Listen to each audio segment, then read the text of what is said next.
Wakati ambao taifa linajiuliza maswali mazito. Je, mamlaka bado yanatoka kwa wananchi? Je, katiba bado ipo na inalinda haki za raia? Je, amani inayotamkwa ni ya kweli au ya kupumbaza na bado inasimama juu ya haki na ridhaa ya wananchi? Mwaka wa 2025 haukuwa mwaka wa kawaida. Ulikuwa mwaka ambao mkataba wa kijamii kati ya dola na mwananchi ulipimwa kwa uzito wake. Ulikuwa ni mwaka wa maamuzi magumu, maumivu makubwa, lakini pia mwamko wa kihistoria wa dhamira ya Watanzania ya kudai haki, uhuru na demokrasia ya kweli. Kwa niaba ya Chama cha Demokrasia na Maendeleo Chadema, napenda kuwashukuru kwa dhati wananchi wetu, viongozi wetu katika ngazi zote na Watanzania wote waliokataa kunyamaza mbele ya dhuluma. Uvumilivu wenu, ujasiri wenu na imani yenu katika haki ni ushahidi kwamba tumaini la taifa hili bado liko hai. Demokrasia ya ndani, mfano wa Tanzania tunayoitaka. Watanzania wenzangu, mwaka wa 2025 ulianza kwa Chadema kuandika historia muhimu katika demokrasia ya ndani ya chama. Kupitia mkutano mkuu wake wa taifa, wanachama walitumia haki yao ya msingi ya kidemokrasia kuchagua viongozi wao kwa uhuru, uwazi na uwajibikaji. Katika mchakato huo, ndugu Tundu Antipas Lissu alichaguliwa kuwa mwenyekiti wa taifa wa Chadema, akirithi uongozi kutoka kwa ndugu Freeman Aikaeli Mbowe ambaye alikitumikia chama kwa takriban miaka 21 kwa ujasiri na kujitoa sana. Sambamba na hilo, mimi John Wegesa Heche nilichaguliwa kuwa makamu mwenyekiti bara, ndugu Saidi Mzee kuwa makamu mwenyekiti Zanzibar, na baraza kuu la chama liliwathibitisha ndugu John Mnyika kuwa katibu mkuu, ndugu Amani Gorugwa kuwa naibu katibu mkuu bara, ndugu Ali Ibrahim Juma kuwa naibu katibu mkuu Zanzibar, na pamoja na wajumbe 5 wa kamati kuu ya chama. Uchaguzi huu haukuwa tukio la kichama pekee. Ulikuwa ni ushahidi wa vitendo kwamba demokrasia inawezekana Tanzania, kwamba taasisi zinaweza kuheshimu katiba zao, zinaweza kubadilika kwa amani, na kwamba tofauti za mawazo zinaweza kusimamiwa kwa heshima. Hii ndiyo Tanzania tunayoitaka. Ndugu Tundu Antipas Lissu alipokamatwa na kuwekwa mahabusu kwa kesi ya uongo, batili na yenye uonevu wa makusudi, wakidhani atapiga magoti kusujudia sanamu. Chadema na Watanzania kwa ujasiri tunajivunia kuwa na Tundu Antipas Lissu kama tunu ya taifa, mtetezi wa kweli, na ndio msimamo ambao Watanzania wanaunga mkono. Kuendelea kumshikilia ndugu Lissu kwa sababu zinazoonekana na Watanzania wote kuwa ni ubatili, uongo na uonevu, ni kuendelea kutia unajisi mifumo ya haki na mamlaka ya dola kwa kushusha zaidi na kuendelea kufanya wananchi kupoteza imani na mifumo ya uendeshaji wa mashauri na mifumo ya haki nchini.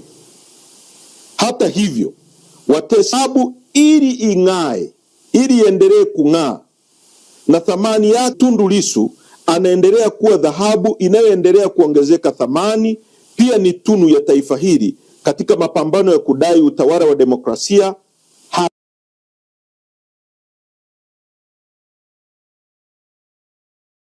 na haki hapa nchini. Aidha, kama chama na nchi kwa ujumla, tunatambua, kuheshimu jina la Tundu Antipas Lissu kupendekezwa, yani kuwa nominated kwenye mchakato wa awali wa mshindi wa tuzo ya Nobeli. Kwa hakika hii ni heshima sana kwa chama chetu, nchi yetu na bara la Afrika kwa ujumla. Namba 3, umoja wa chama, nguzo ya mapambano ya kitaifa. Watanzania wenzangu, Umoja wetu ndani ya chama si kauli, ni pumzi ya uhai wa harakati zetu. Ni katika mshikamano ndipo chama kinaishi, kinapona na kinashinda. Tofauti za mawazo ndani ya chama cha demokrasia sio ufa, ni msingi ya kujenga hoja bora na uamuzi thabiti. Tunapokubaliana kutofautiana kwa heshima na kusimama pamoja mara baada ya maamuzi yanapofikiwa, tunaifanya Chadema iwe bora zaidi. Nguvu ya kimaadili na iwe na nguvu ya kimaadili na kisiasa isiyoyumbishwa. Kama alivyosema Aristotle, umoja wa wengi ni nguvu kuliko nguvu moja. Chadema itaendelea kuishi mioyoni mwa wananchi na wanachama wote, kwa sababu si nembo wala majengo, ni dhamira ya pamoja ya kupigania haki. Ni taasisi ya kitaifa, si mali ya mtu, familia au kikundi. Ni chombo cha wananchi cha kudai mabadiliko ya kweli. Chama kinapitia misimu, lakini roho ya umoja haifi, kujizalisha upya kila inapojaribiwa. Hapo ndipo harakati zinapokuwa kubwa kuliko hofu na matumaini yanakuwa makubwa kuliko vikwazo. Ndugu wa Tanzania, tukumbuke umoja na mshikamano wa chama ndio nguzo ya mapambano ya kitaifa. Tunapolinda umoja, tunalinda mustakabali wa demokrasia. Na kama alivyosema Martin Luther, nguvu ya kweli hupatikana pale watu wanapoungana kwa haki. Umoja wetu ni ahadi kwa wanachama na kwa wananchi. Umoja wetu ni ahadi kwa wanachama, kwa wananchi na kwa Watanzania wote. Namba 4, uchaguzi ulionajisika wa tarehe 29 Oktoba na uvunjwaji wa mamlaka ya wananchi. Watanzania wenzangu, kile kinachoitwa uchaguzi wa Oktoba tarehe 29 mwezi wa 10 mwaka jana uliacha Tanzania ikiwa na jeraha la kisiasa ambalo litachukua muda mrefu kupona.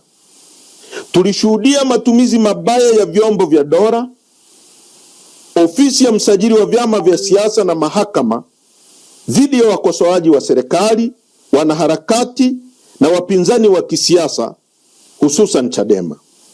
Chama chetu kilifungiwa kufanya shughuli zake za kisiasa kwa kisingizio ya kesi za uongo.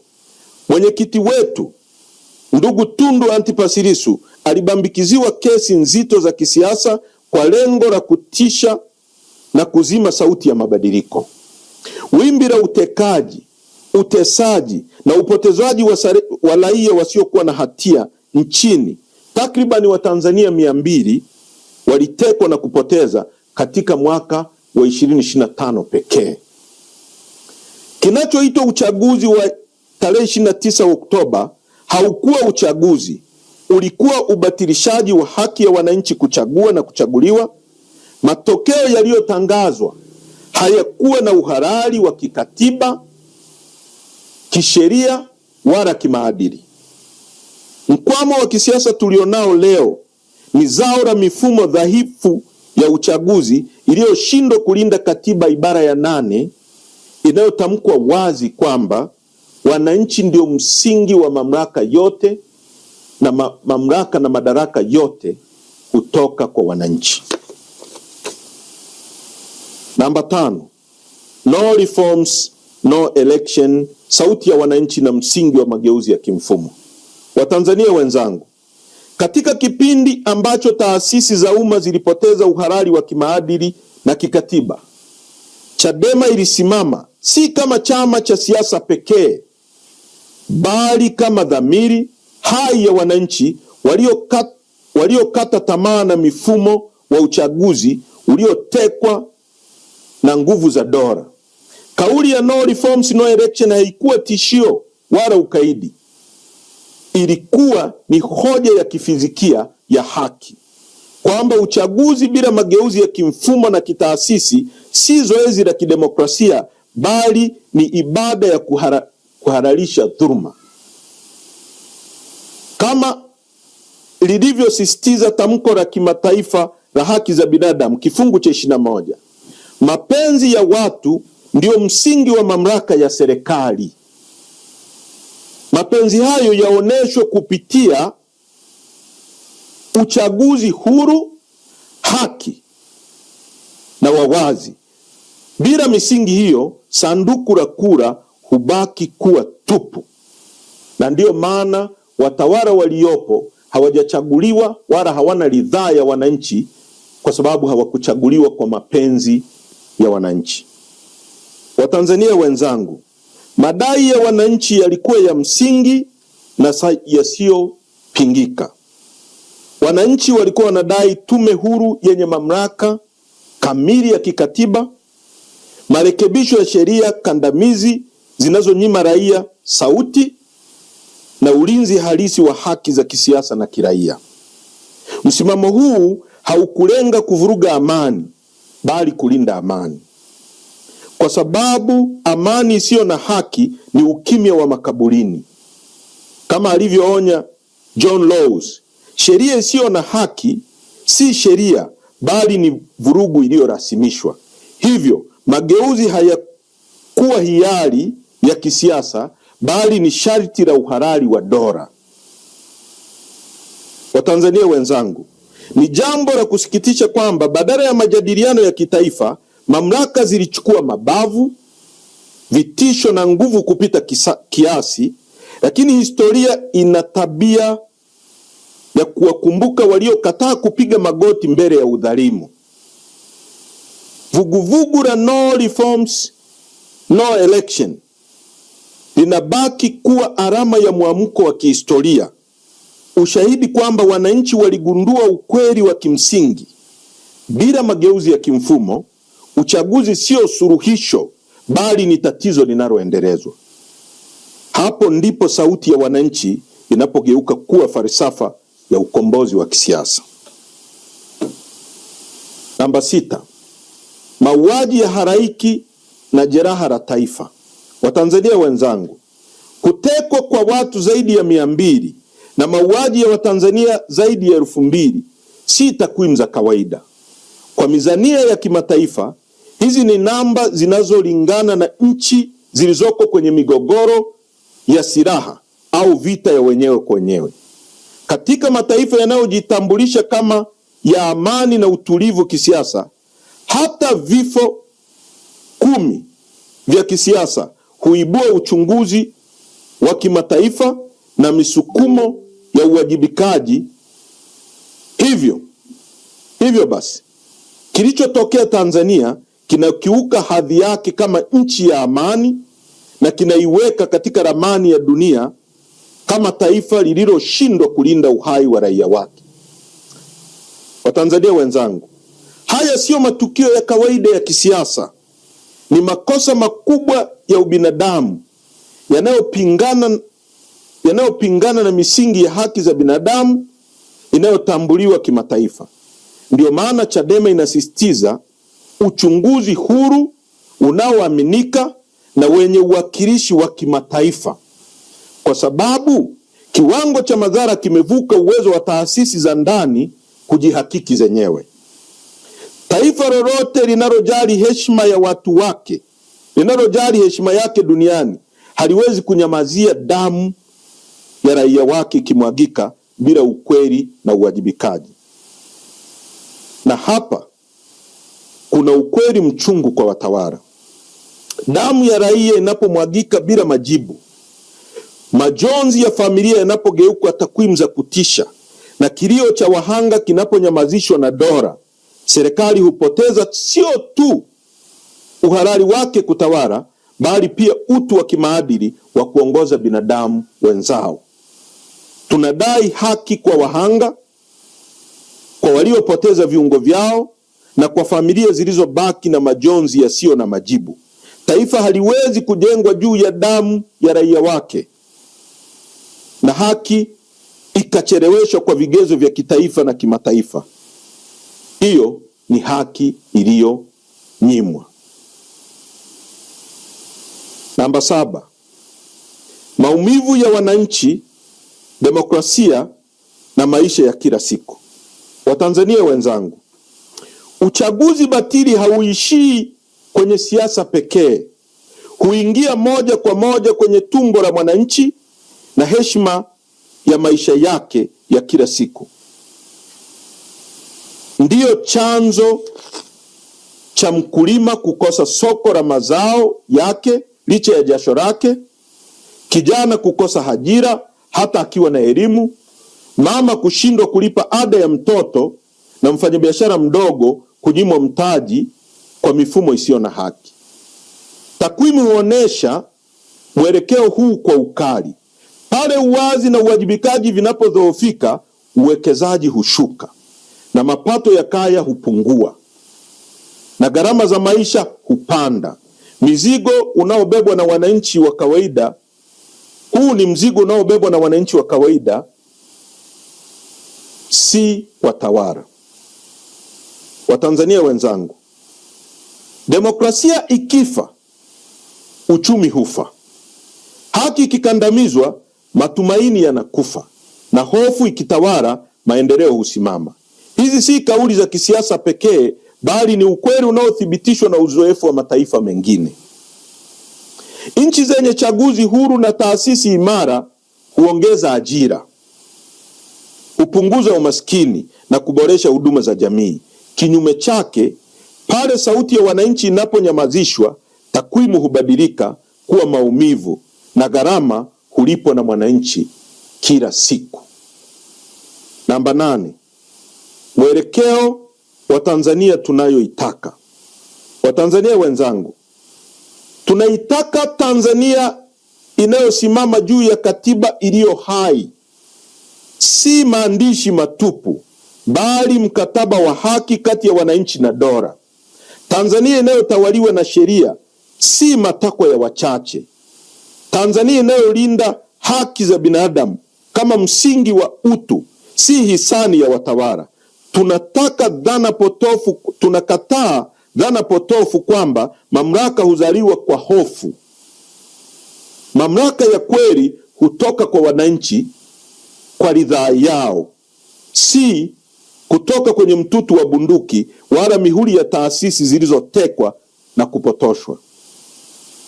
Watanzania wenzangu, Chadema tunadai katiba mpya ya wananchi, katiba itakayorudisha heshima ya kura, kusimika uwajibikaji na kufungua njia za haki kwa wote. Tunadai tume huru ya uchaguzi ili sauti ya wananchi isizimwe, ili uamuzi wa wengi usipinduliwe na wachache. Haya si matamanio ya kisiasa, ni haki za msingi zinazostahili kutekelezwa sasa bila kuchelewa. Na tunadai uchumi unaomjali mwananchi wa kawaida, uchumi unaopima mafanikio kwa chakula mezani, ajira zenye staha na huduma bora, si kwa takwimu zinazoishi maisha ya watu. Kama alivyosema Jean-Jacques Rousseau, mtu huzaliwa huru, lakini kila mahali yuko katika minyororo. Minyororo hii ikivunjwa, Tanzania mpya itawezekana. Tanzania ya utu, haki, ujasiri wa mabadiliko. 8, hiki kinachoitwa maridhiano ya kitaifa, ukweli, haki na uwajibikaji.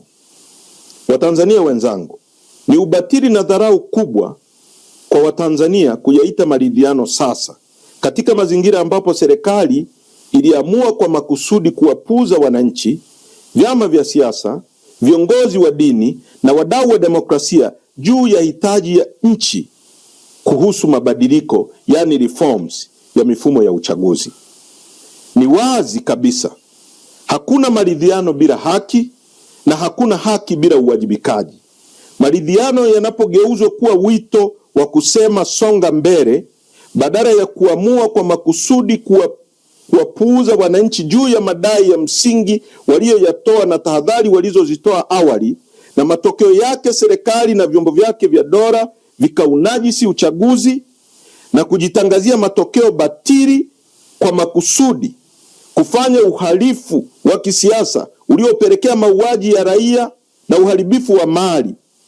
Wito huo wa maridhiano ni wa kupumbaza na hauna ukweli nyuma yake. Maridhiano bila kukiri makosa na kuwajibisha waliotenda makosa, hapo maridhiano hugeuka kuwa aina ya ukandamizaji wa kumbukumbu wa mambo yaliyotokea. Watu wameuawa kwa maelfu, watu wamekuwa vilema, wamesingiziwa kesi za uongo, za uhaini. Taifa linaomboleza kwa machozi ambayo mpaka leo hayajakoma. Kama chama tulishauri kuwa ni vyema familia za wote waliouawa na kupata vilema zipewe fidia kama sehemu ya kuonesha kujali utu wa mtu, lakini watawala dhalimu wamepuzia. Halafu leo unaita maridhiano. Tunafahamu haki si kulipiza kisasi. Haki ni kurejesha utu wa waathirika na imani ya wananchi katika taasisi za dola. Bila uwajibikaji wa waliohusika, iwe ni kupitia vyombo vya haki, tume huru za ukweli au marekebisho ya taasisi, maridhiano hubaki kuwa kauli ya kisiasa, si mkataba wa kijamii. Chadema tunaendelea kuomboleza nanyi wa Tanzania katika huzuni tuliopitia wote, na tutaendelea kuwapa faraja na matumaini kuwa iko siku itafika, hakika kila uovu, ukatili na hila itawajibishwa na haki kwa haki, na taifa litafikia kilele cha furaha na maendeleo ambayo tunayasubiri kwa muda mrefu sana. Chadema, chama chenu, hakitakuwa tayari kwa maridhiano yenye kupumbaza, kuhadaa, yenye ulaghai na yenye kuondoa taifa kwenye ukweli na haki. Kamwe hatutawasaliti wa Tanzania. Namba 9, mwelekeo wa harakati za Chadema. Watanzania wenzangu, Chadema itaendelea kuwa sauti huru, imara na yenye ya kuaminika ya wananchi, si kwa maneno bali kwa vitendo vinavyogusa maisha halisi ya Watanzania. Katika zama hizi za siasa mpya zinazotawaliwa na teknolojia, taarifa na mabadiliko ya kasi ya kijamii, Chadema inajitambulisha kama harakati ya kisiasa, yani modern political movement, inayosikiliza wananchi, inajifunza kutoka kwao na inayowapa jukwaa la kushiriki kikamilifu maamuzi yanayowahusu. Siasa za kizazi kipya haziridhishwi tena na kauli za jumla au ahadi zisizokuwa na mifumo ya utekelezaji. Zinahitaji uwazi, uwajibikaji na uongozi unaoonekana na unaogusika, unaojibu changamoto za sasa kama ajira, gharama za maisha, haki za kidijitali na usawa wa kijamii. Katika mwelekeo huo, Chadema itaendelea kujenga na kuimarisha ushirikiano mpana wa kimkakati na vyama vya siasa vinavyoamini katika demokrasia ya kweli, asasi za kiraia, taasisi za kidini, wanazuoni, wanahabari na jumuiya za kimataifa. Ushirikiano huu si wa kimaslahi ya muda mfupi, bali ni sehemu ya falsafa ya siasa shirikishi, yani inclusive politics, inayotambua kuwa mapambano ya haki, demokrasia na maendeleo hayawezi kushindwa kwa chama kimoja pekee. Katika dunia ya leo ambapo demokrasia inakabiliwa na changamoto mpya kama kudhibiti taarifa, siasa za hofu, kudhoofisha taasisi, Chadema itaendelea kusimama kama nguzo ya kulinda maadili ya utawala wa sheria na haki za binadamu. Watanzania wenzangu, tunaitaka ofisi ya msajili wa vyama vya siasa nchini kuacha kutumika kama chombo cha kuumiza na kukandamiza demokrasia ya vyama vya siasa vya upinzani, hasa Chadema. kwa lengo la kuilinda Chama cha Mapinduzi. Kesi tulionayo mahakamani ya madai ya mgawanyo wa mali namba 8323 ya mwaka 2025 ya ndugu Said Issa na wenzake ni batili, ipo kwa lengo la kunyamazisha sauti ya haki na demokrasia nchini. Zaidi ya yote, Chadema inatambua kuwa mustakabali wa mabadiliko ya kweli upo mikononi mwa kizazi kipya. Hivyo tutawekeza kwa makusudi katika kuandaa, kulea na kuwezesha vijana, hasa kizazi cha Gen Z, ili wawe si watazamaji wa siasa, bali wawe wabunifu, wapangaji na waendeshaji wa ajenda za mabadiliko. Hiki ni kizazi kilichokulia katika dunia ya kidigitali, chenye ufahamu mpana wa haki, chenye ujasiri wa kuuliza maswali magumu na kisichokubali tena siasa za mazoea. Chadema itaendelea kuwajengea vijana hawa misingi ya uongozi unaochanganya maadili, maarifa, ubunifu, ili wabebe bendera ya mabadiliko kwa ujasiri na maarifa na maadili, si kwa jaziba tu, bali kwa dira, nidhamu, uelewa wa kina wa changamoto za taifa. Kwa kufanya hivyo, Chadema inajipambanua si tu kama chama cha upinzani, bali kama harakati ya kizazi na fikra inayounganisha ndoto za vijana na matumaini ya taifa zima. Harakati inayotazama mbele, inayokumbatia siasa za kisasa na inayojitayarisha kuongoza Tanzania ya kesho kwa haki, uhuru na maendeleo jumuishi. Katika hili tunajisikia fahari kuitwa wanaharakati ambao mapenzi yetu katika haki na utawala wa sheria na uzalendo wetu utabaki kuwa alama njema mbele ya Watanzania wote. Namba 9, wito wa kitaifa. Watanzania wenzangu, tunawaalika Watanzania wote bila kujali itikadi, vyama au misimamo ya kisiasa kusimama pamoja katika mapambano ya kizazi chetu, kudai haki sio na upendeleo, uhuru sio na hofu, na katiba inayotokana na ridhaa ya wananchi sio matakwa ya wachache. Huu sio wito wa chama, bali ni wito wa taifa. Si sauti ya hasira, bali dhamira. Si mwamko wa muda, bali ahadi ya mustakabali. Taifa linapokosa haki, hata amani hubaki kivuli, na katiba inapokosa uhalali wa wananchi, dola hubaki nguvu bila uhalisia wa ridhaa.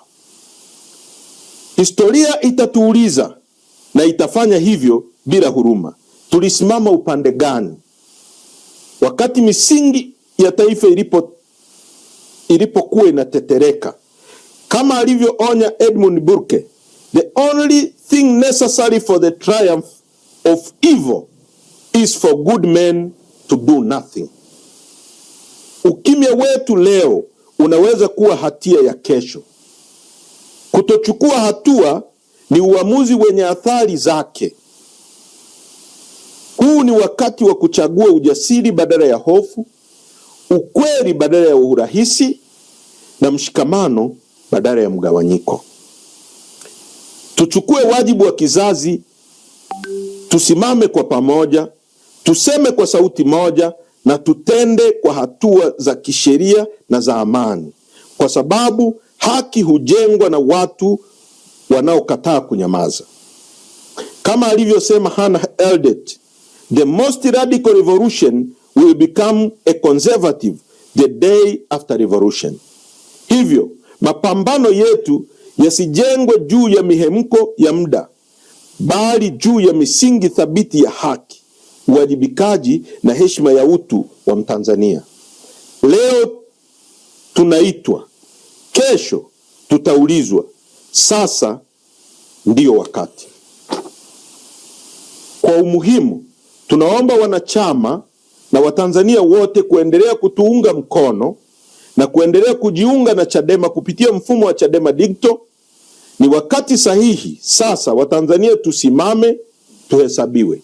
Hivyo hesabu yetu na isomeke kwa kujiunga kwa wingi kama wanachama wa chama hiki mnachokiamini. Aidha, tunawaalika wananchi wote kushiriki na kuungana nasi katika wiki ya maadhimisho kwa chama chetu ambayo yatahitimishwa kwenye kilele cha tarehe 21 Januari 2026, siku ambayo Chadema ilipata usajili rasmi wa kudumu kama chama cha siasa.